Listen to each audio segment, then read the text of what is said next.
Bapak Ibu Saudara dipersilakan duduk kembali. Baik, saya ucapkan shalom.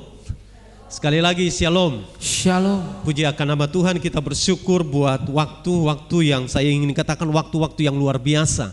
Kenapa saya katakan waktu-waktu yang luar biasa? Karena sekali lagi dunia kita sebelumnya, waktu kita sebelumnya, situasi kita sebelumnya adalah situasi yang kita menganggap perjalanan kita kemana-mana bukan menjadi soal. Kita duduk bukan menjadi soal. Kita berbicara dengan orang bukan menjadi soal. Tetapi di waktu-waktu ini adalah waktu-waktu yang saya ingin katakan waktu-waktu yang penuh dengan pergumulan. Karena perjalanan kita adalah menjadi sebuah perjalanan yang menjadi soal. Kita duduk juga menjadi soal. Dudukan berdempetan tidak masalah. Sekarang duduk jaga jarak, tidak jaga jarak menjadi soal. Semua menjadi soal di dunia akhir ini. Tetapi saya mau ingin katakan bagi kita selaku anak-anak Tuhan, mari kita belajar dari sesuatu yang penting dari semua peristiwa yang terjadi, supaya kita semakin dekat dengan Tuhan. Supaya kita semakin mengandalkan Tuhan, supaya kita tetap berharap kepada Tuhan. Ternyata hidup kita ini ada di dalam tangan Tuhan. Dan karena itu hari ini saya ingin bicara dengan satu topik, jangan abaikan firman Allah. Tanggal 26 Juli saya sudah menyampaikan jangan remehkan firman Allah. Dan hari ini saya ingin lebih menegaskan jangan abaikan firman Allah. Mari kita sama-sama katakan, jangan abaikan firman Allah. Katakan di kiri kanan, jangan abaikan firman Allah. Saya ingin mengatakan begini, orang meremehkan firman Allah adalah bagian daripada sikap hati dia dalam memandang situasi, dalam memandang keadaan. Ketika orang dikategorikan sebagai pribadi yang mengabaikan sesuatu yang ada di lingkungan di kiri kanan dia, karena menganggap sesuatu itu tidak penting, karena menganggap sesuatu itu tidak berharga, sehingga kalau kemudian saya ingin mengatakan bahwa orang mengabaikan karena meremehkan. Sekali lagi, orang mengabaikan karena meremehkan. Kita akan perhatikan apa yang menjadi penegasan saya jangan abaikan firman Allah.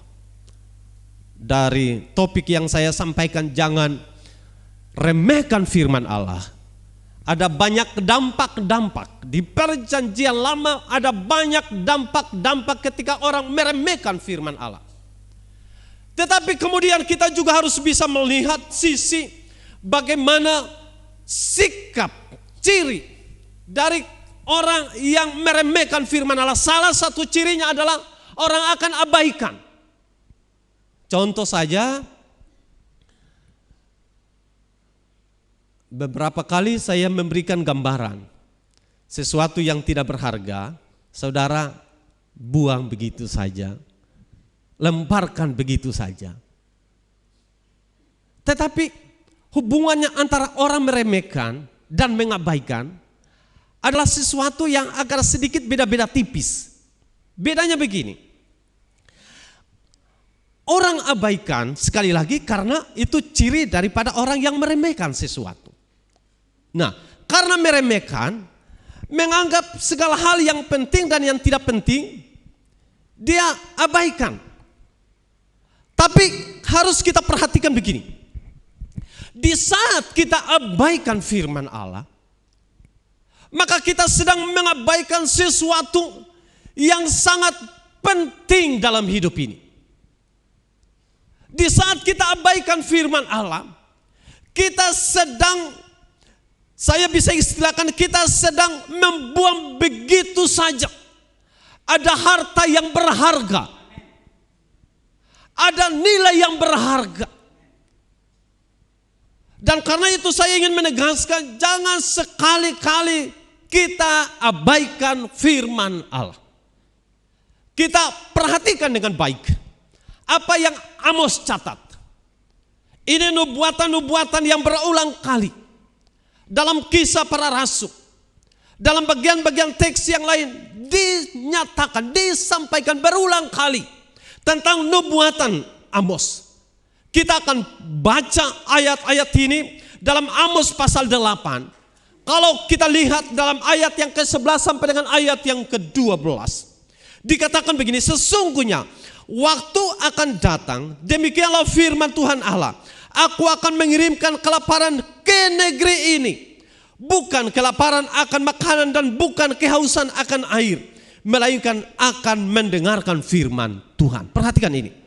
Mereka akan mengembara dari laut ke laut dan menjelajah dari utara ke timur untuk mencari firman Tuhan, tetapi tidak mendapatnya.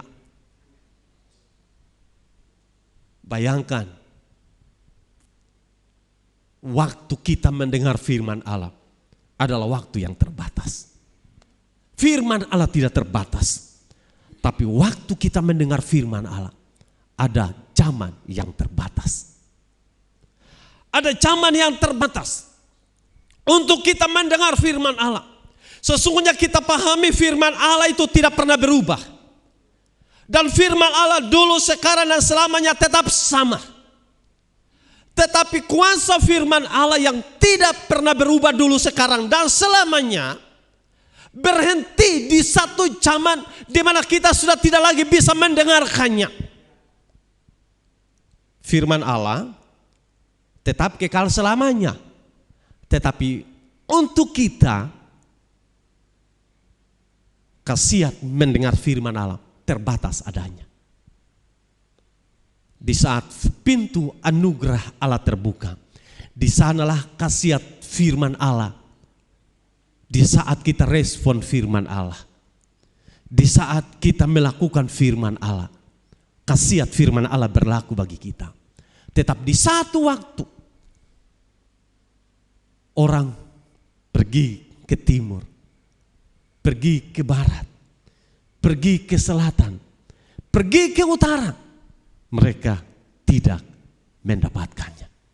Rasa haus itu muncul, rasa dahaga itu muncul, rasa lapar itu muncul. Artinya kerinduan untuk mendengar firman Allah, kerinduan untuk bisa mendapatkan khasiat firman Allah, seakan-akan hampa, seakan-akan tidak ada lagi. Karena zamannya telah berakhir. Istilah pintu anugerah Allah telah ditutup. Dan kita hari-hari ini masih bisa mendengar firman Allah, dan khasiat firman Allah begitu hebat bagi saya dan saudara. Karena pintu anugerah Allah masih terbuka. Tetapi di satu waktu orang akan berteriak, Tuhan, Tuhan. Orang akan membaca firman Allah, seakan tidak ada respon apa-apa. Karena firman Allah telah diangkat dari kita. Sekali lagi saya ingin katakan, bukan berarti firman Allah itu sendiri tidak berkuasa. Bukan itu maksudnya. Tetapi kesempatan kita untuk mendengarkan dan melakukan firman Allah itu terhenti oleh karena pintu anugerah Allah selesai. Diibaratkan begini, ada aturan. Jam 10 kita masuk ke gereja, pintu dibuka. Tetapi ada juga aturan, lewat dari jam 10 pintu ditutup. Nah, di saat sebelum menuju ke jam 9, jam 10, kita berbondong-bondong masuk mendengarkan firman Allah atau mendengarkan aturan itu, lalu kemudian kita berbondong-bondong masuk. Tetapi ketika pintu ditutup, maka orang tahu ada aturan di luar sana. Kita yang ada di luar, baru jam 10 pintu ditutup. Tetapi sudah tidak bisa dibuka lagi karena memang pintu sudah ditutup. Sama saat pintu anugerah Allah tertutup. Firman Allah kita tahu, kita baca. Tuhan maha ampun, Tuhan mengasihi. Benar. Tapi pintu anugerah Allah tertutup. Dan itu berarti kesempatan kita tertutup. Selama pintu anugerah Allah masih terbuka, itu bagian di mana kita berhak mengejar kasih karunia Allah. Dan sebelum semua itu berakhir, mari bangkitkan rasa haus, bangkitkan rasa lapar firman Allah. Amin. Saya sudah katakan berulang kali bagi saudara, untuk membangkitkannya, untuk membuktikan membuktikan saudara haus, saudara lapar firman Allah. Berapa banyak kali di antara kita yang membaca firman Allah dalam satu hari? Berapa banyak kali untuk membuktikan kita ini haus, kita ini lapar? Berapa banyak kali kita baca? Apa cuma satu ayat? Apa cuma satu pasal? Apakah tidak pernah sama sekali?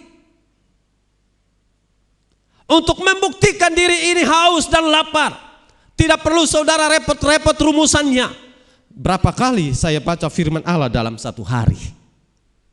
Sekarang tanya diri saudara, apakah saya ini termasuk orang yang lapar dan haus akan firman Allah?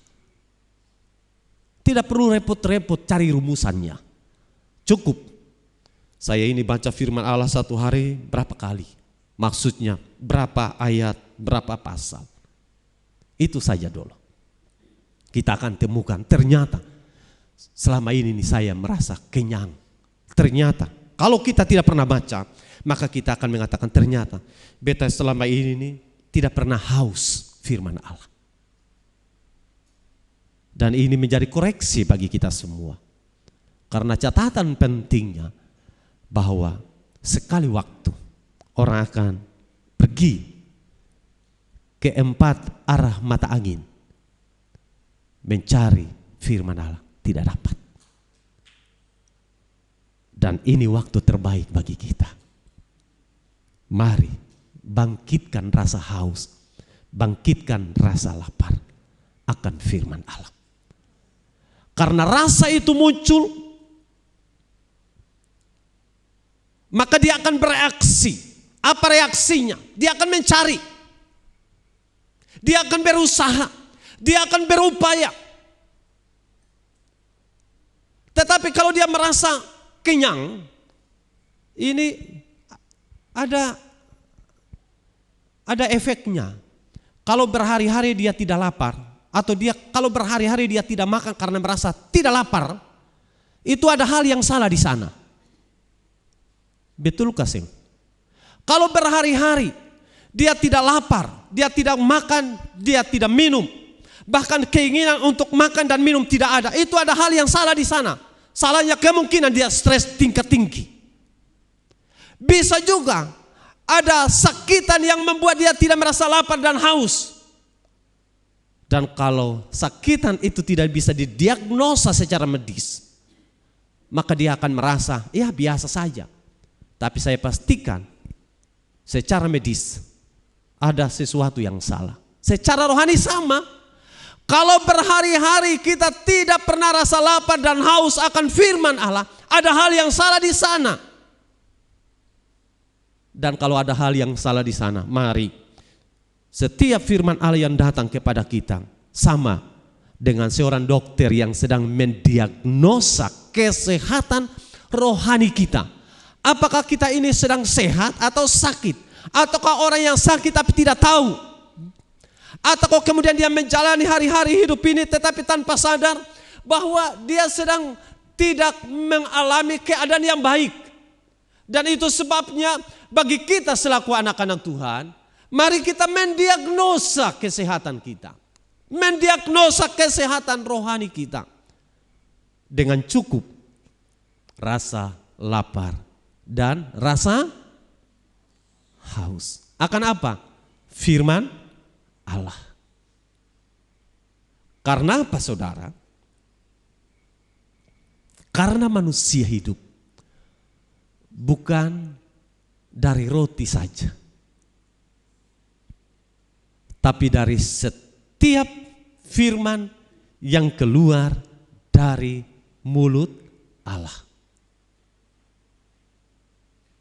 Yesus menyampaikan dalam Injil Matius pasal 4 ayat 4. Dan Yesus berulang kali menyampaikan ini.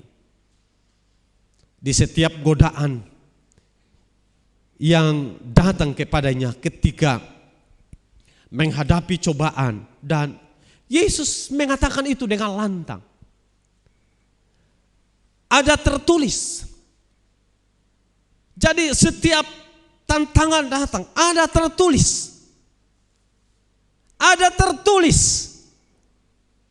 Dan saya baca manusia hidup bukan dari roti saja, tapi dari setiap firman yang keluar dari mulut Allah. Setiap tantangan yang datang, dia sampaikan ada tertulis. Dan ini penting bagi saya dan saudara. Amin. Kita juga perhatikan dalam 2 Timotius pasal 4 ayat 2 sampai dengan ayat yang keempat. Dikatakan begini, beritakanlah firman, siap sedialah baik atau tidak baik. Waktunya, nyatakanlah apa yang salah, tegurlah dan nasihatilah dengan segala kesabaran dan pengajaran. Karena akan datang waktunya, perhatikan ini. Akan datang waktunya, orang tidak dapat lagi menerima ajaran sehat. Tetapi mereka akan mengumpulkan guru-guru menurut kehendaknya untuk memuaskan keinginan telinganya. Mereka akan memalingkan telinganya dari kebenaran dan membukanya bagi dongeng. Orang sudah tidak lagi berusaha mendengar firman Allah. Lebih cenderung pengajaran-pengajaran palsu. Tapi yang lebih parah lagi, dongeng. Cerita Bunawas. Dulu kita masih kecil, cerita dongeng ini sangat. Sebelum tidur, orang tua-tua cerita dongeng. Karena saya sadar orang tua belum sungguh-sungguh dan kenal Tuhan baru tipis-tipis, baru memulaikan. Jadi lebih banyak cerita dongeng. Jadi kalau saudara punya orang tua latar belakangnya orang yang tidak percaya Tuhan Yesus, saya pastikan saudara dibangun sebelum tidur, ditepuk-tepuk belakang kepala sambil cerita dongeng. Kalau saudara sudah kenal Tuhan, cerita dongeng buat anak-anak, maka sebenarnya menyedihkan. Ceritalah firman Allah buat anak-anak. Amin. Karena kita sudah kenal Tuhan. Lain soal kalau orang yang belum kenal Tuhan lalu cerita dongeng, ya sudahlah. Karena tidak ada cerita yang menarik buat anak-anak selain cerita dongeng yang paling menarik. Dan kalau kita anak-anak Tuhan, cerita dongeng itu memprihatinkan. Ada banyak kisah Alkitab yang menceritakan kisah yang menarik. Jadi Ece kalau cerita buat Aurel jangan cerita dongeng. Cerita Sakius seorang pendek saya dolong, ya cukup menarik. Yunus masuk ke perut ikan, ya sudah menjadi pelajaran. Nah, jadi saudara punya anak-anak, ceritalah, jangan cerita dongeng lagi. Nah, tapi ingin saya sampaikan, sekarang ketika orang abaikan firman Allah, orang akan lebih cenderung untuk mendengarkan cerita-cerita, kisah-kisah dongeng. Artinya cerita omong kosong, cerita yang tidak bermanfaat, cerita yang tidak berharga. Cerita yang seharusnya tidak penting, yang dihabiskan waktu di sana. Sekarang waktunya kita kembali agar supaya memalingkan wajah kita kepada kebenaran. Bukan dari kebenaran kepada dongeng. Dari dongeng kepada kebenaran. Karena kebenaran itulah yang memerdekakan kita. Kemerdekaan itu yang membebaskan kita. Kemerdekaan itu yang menguatkan kita. Kemerdekaan itu yang melepaskan kita. Jadi mari kita kembali dari semua tatanan cara hidup yang salah kepada kebenaran. Karena sekali lagi, pada waktunya semua akan berakhir. Jadi apa yang bisa kita lakukan, mari kita lakukan bagi kemuliaan, bagi nama Tuhan. Nah, rasa haus, rasa lapar adalah bagian dari sikap bagaimana kita tidak mau mengabaikan firman Allah. Injil Matius pasal 5 ayat yang ke-6. Ini khotbah yang hebat tentang Yesus. Khotbah yang luar biasa tentang kata berbahagia. Saya mengutip dalam Injil Matius 5 ayat yang ke-6. Berbahagialah orang yang lapar dan haus akan kebenaran, karena mereka akan dipuaskan. Sekali lagi, berbahagialah orang yang lapar dan haus akan kebenaran, karena mereka akan dipuaskan. Kalau mereka yang tidak lapar dan haus, mereka tidak dipuaskan. Tapi orang yang lapar dan haus, mereka dipuaskan. Sekali lagi, yang tidak merasa lapar dan haus, mereka tidak dipuaskan. Tapi mereka yang merasa lapar dan haus, mereka akan dipuaskan. Saudara, mungkin bicara firman Allah dalam simbol makanan dan simbol air. Lapar, makanan. Haus, bicara air. Tetapi juga, kenapa kita tidak boleh abaikan firman Allah? Jangan abaikan firman Allah. Ibrani mengatakan bahwa firman Allah itu sedang seperti pedang bermata. Mari kita baca. Ibrani 4 ayat yang ke-12. Yang sudah dapat kita baca bersama 2-3. Sebab firman Allah hidup dan kuat dan lebih tajam daripada pedang bermata dua manapun. Ia menusuk amat dalam sampai memisahkan jiwa dan roh, sendi-sendi dan sumsum, yang sanggup membedakan pertimbangan dan pikiran hati kita.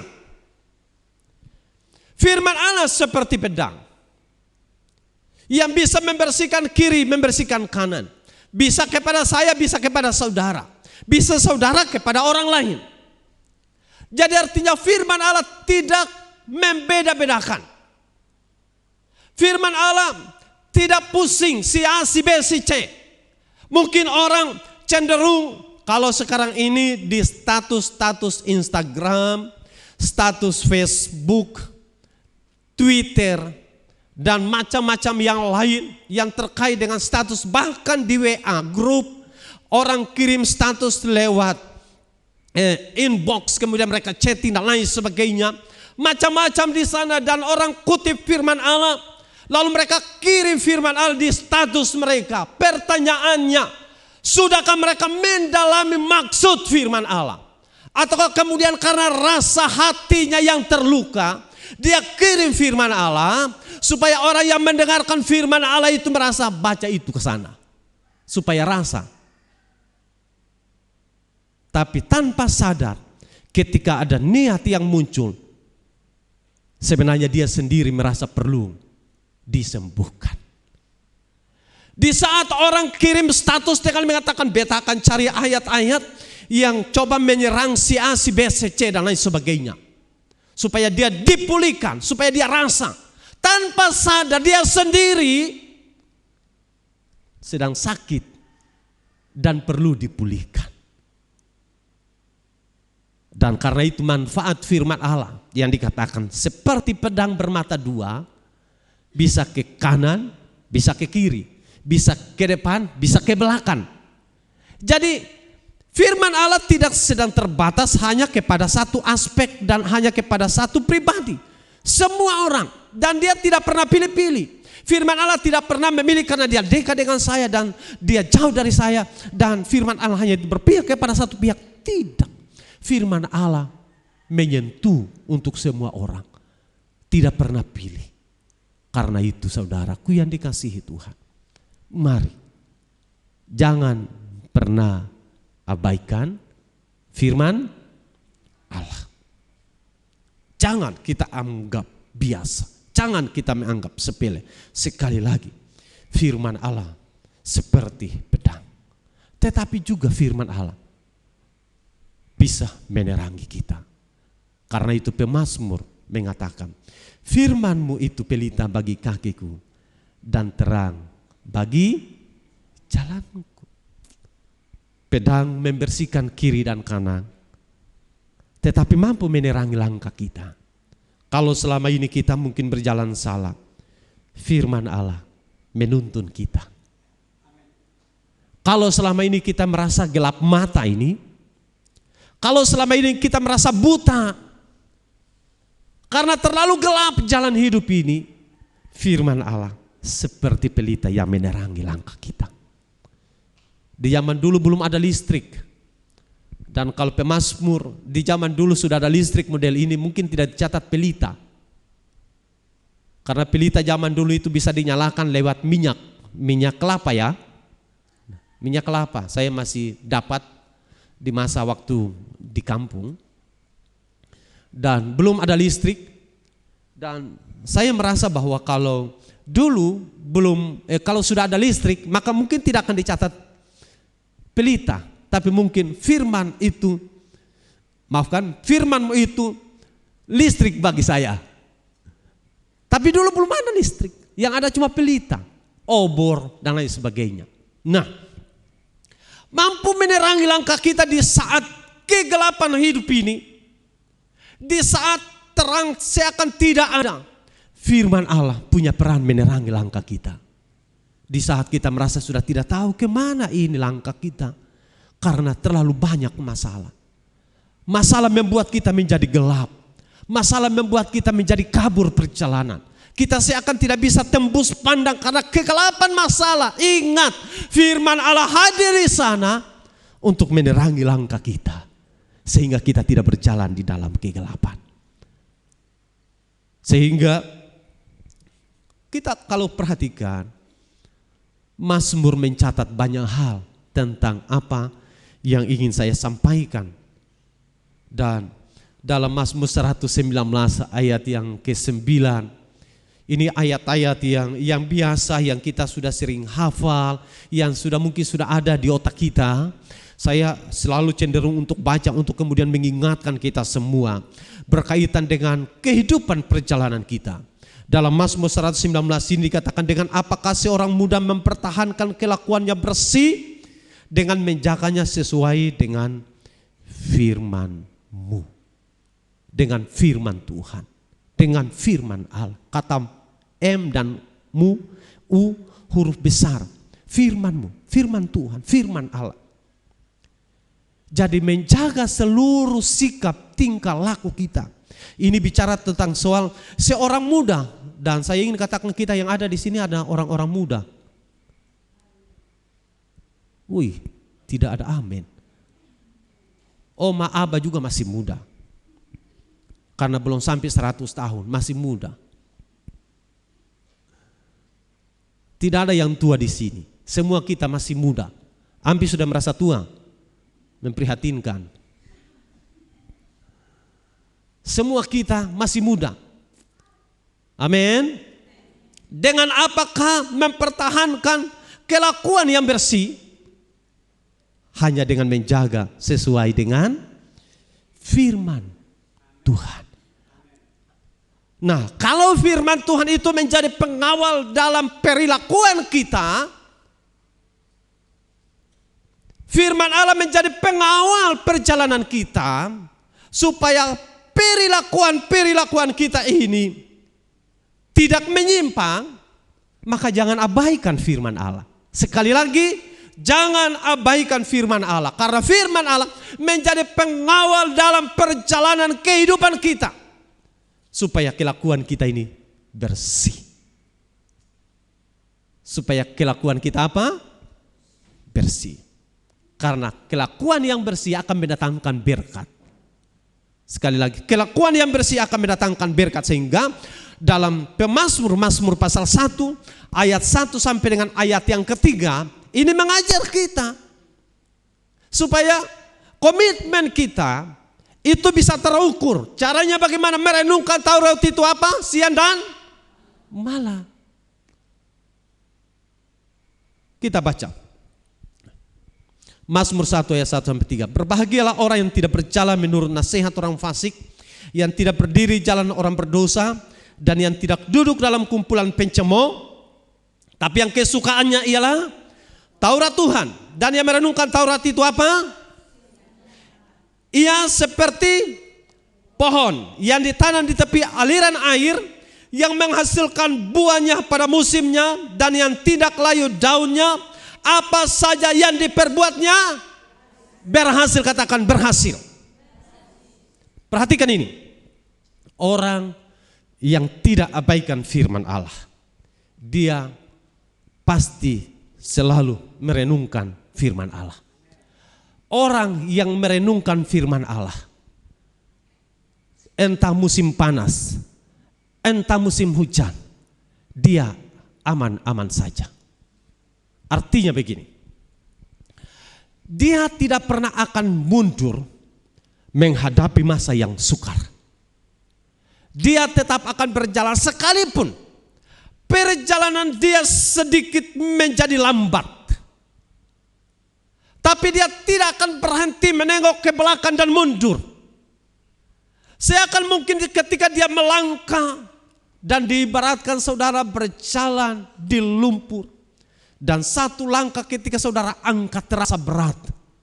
Saya akan ketika saudara angkat langkah saudara dan tidak bisa membuat percepatan langkah saudara bermasalah. Saudara berjalan di jalan yang normal, katakanlah kalau 1 kilo saudara bisa habiskan cukup dengan 15 menit. Tetapi ketika tekanan datang, ketika persoalan datang, menghimpit saudara sehingga diibaratkan seperti saudara berjalan di atas lumpur dan membuat perjalanan saudara yang 15 menit biasanya, saudara harus habiskan 2 sampai dengan 3 jam untuk 1 kilo perjalanan. Tapi engkau tidak akan pernah berkomitmen berhenti dan mundur. Amin. Engkau akan tetap berjalan. Walaupun saudara angkat 1 langkah dan membutuhkan 15 menit. Dalam perjalanan normal 1 kilo 15 menit. Tetapi menghabiskan waktu di tengah tekanan dan persoalan 15 menit hanya 1 langkah yang saudara angkat. Tapi saudara tetap berjalan. Saudara tetap berjalan. Entah kekurangan datang. Entah sakit penyakit datang. Entah mungkin fitnahan, olokan, hinaan, sindiran datang. Saudara tetap melangkah. Sekalipun saudara habiskan 15 menit untuk 1 langkah. Engkau tetap berjalan. Karena Tuhan setia bagi saya dan saudara. Engkau tidak perlu menolak ke belakang dan mempersalahkan siapapun di belakang. Tidak perlu. Yang paling penting adalah saudara bisa melangkah. Amin. Yang paling penting bukan orang yang ada di belakang. Yang paling penting saudara melangkah. Di belakang kita terlalu ada banyak sejarah dan kisah yang memprihatinkan, yang menyakitkan, yang perlu diselesaikan. Tapi untuk melangkah maju ke depan, jangan saudara berhenti karena apa yang ada di belakang. Berjalan. Aku melupakan apa yang ada di belakangku dan berlari-lari kepada tujuan. Tujuan panggilan surgawi dalam Kristus Yesus. Mari kita terus berjalan. Mari kita terus melangkah. Firman Allah menjadi pengawal kita. Yang menuntun kita. Yang menerangi kita. Alias menjadi kompas perjalanan ini. Sehingga kita terus berjalan dan berhasil. Dan pada waktunya akan ada sukacita. Akan ada kebahagiaan. Akan ada damai yang tidak pernah kita rasakan. Sebagaimana firman mengatakan. Apa yang belum pernah kita lihat dengan mata. Yang belum kita rasakan. Itu yang disediakan Tuhan bagi saya dan saudara. Mari kita tetap setia kepada Tuhan. Kita sungguh-sungguh dengan Tuhan. Jangan abaikan firman Allah. Ingat. Firman Allah menjadi penentu bagi kehidupan kita. Dan sekali waktu semua akan berhenti. Dan selama semua itu belum berhenti, mari kita lakukan firman Allah. Mari tempatkan firman Allah di atas segalanya. Dan Tuhan akan tolong kita semua. Kita tunduk kepala di hadapan Tuhan.